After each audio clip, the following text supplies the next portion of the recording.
Everyday Blessing, berkat setiap hari. The Ascension Day, hari kenaikan. Kisah Para Rasul 1 ayat 9 hingga 11. Dan setelah ia mengatakan ini, terangkatlah ia, sedang mereka memandang dan awan menutupi dia dari pandangan mereka. Dan ketika mereka menatap ke langit waktu ia pergi, tiba-tiba ada dua orang pakaian putih yang berdiri di dekat mereka dan berkata, "Hai orang Galilea, mengapakah kamu berdiri memandang ke langit? Yesus ini yang terangkat dari tengah-tengah kamu ke sorga akan datang kembali dengan cara yang sama seperti kamu telah melihat dia pergi ke sorga." Markus 16 ayat 19. Sesudah Tuhan Yesus mengatakan hal itu kepada mereka, ia diangkat ke langit dan duduk di sebelah kanan Allah. Ayat-ayat ini menunjukkan peristiwa kenaikan Yesus Kristus ke surga setelah kebangkitannya dari kematian. Kenaikannya adalah momen penting dalam kekristenan yang menegaskan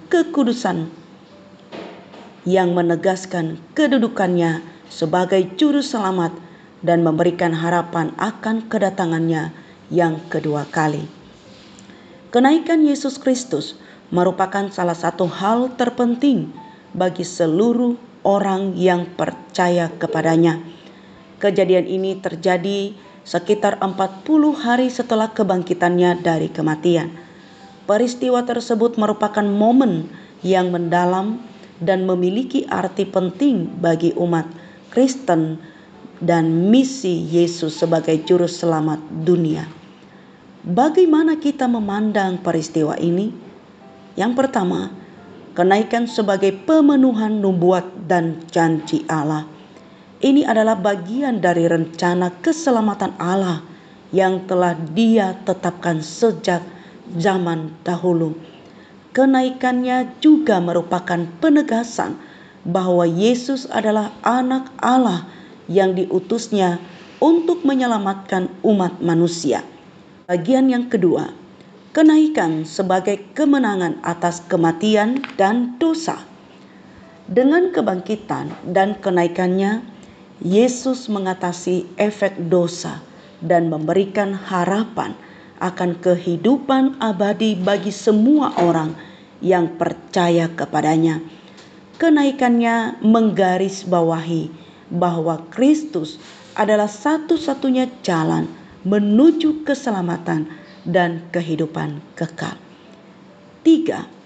Kenaikan sebagai pembuka jalan bagi Roh Kudus. Sebelum kenaikannya, Yesus berjanji untuk mengutus Roh Kudus kepada para pengikutnya. Kenaikannya membuka jalan bagi turunnya Roh Kudus pada hari Pentakosta.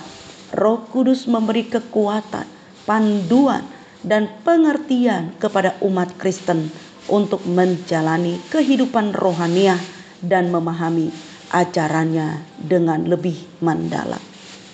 Keempat, kenaikan sebagai peneguhan kedudukan dan kekuasaan Kristus.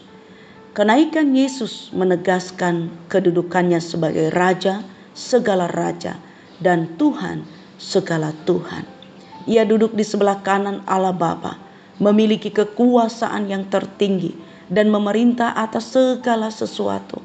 Pandangan ini mengajarkan bahwa kita sebagai umat Kristen harus tunduk kepada otoritas dan kekuasaannya dalam setiap aspek kehidupan kita.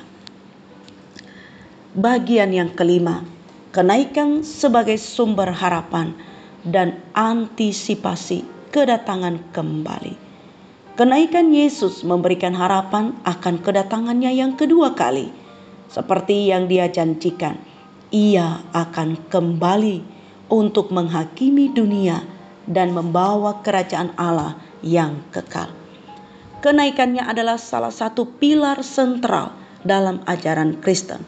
Peristiwa ini mengandung makna yang menginspirasi kita untuk mengikuti teladannya, hidup sesuai dengan ajarannya, dan mengembangkan hubungan yang lebih dalam dengan Allah Bapa melalui kasih karunia-Nya.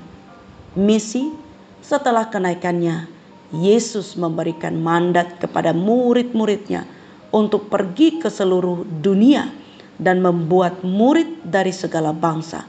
Matius 28 ayat 19. Ini melambangkan perluasan misi Kristen untuk menyebarkan Injil ke seluruh dunia. Kita berdoa. Ya Bapa, kami bersyukur kenaikan Tuhan Yesus Kristus menjadi salah satu pilar sentral dalam hidup kami sebagai murid Kristus. Peristiwa ini mengandung makna yang menginspirasi kami untuk mengikuti teladan-Mu. Tolong kami hidup sesuai dengan ajaran-Mu dan mengembangkan hubungan yang lebih dalam dengan Allah Bapa melalui kasih karunia-Mu dalam nama Tuhan Yesus. Amin.